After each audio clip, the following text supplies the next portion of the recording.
பூவுக்குள் வாசம் பொழுதானால் தீரும், உன் வாசம் என்றும் தீராதம்மா.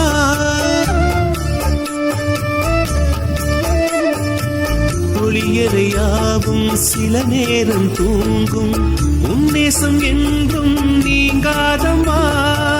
அன்பே நீ சிரித்த சிரிப்புகள் என் வாழ்வில் கிடைத்த கவிதைகள், உன்னை காணத்தான் கண்கள் வாங்கினேன், உன்னை காண நெஞ்சம் துடிக்கின்றதே. என்னை பாட வைத்த பேசும் பூவே, உன்னை எண்ணி வாழுகின்றேன். என் தாகம் தீர உந்தன் பேரை சொல்லி சொல்லி பாடுகின்றேன். இமைகள் திறந்து பார்த்ததும் எதிரில் வேண்டும்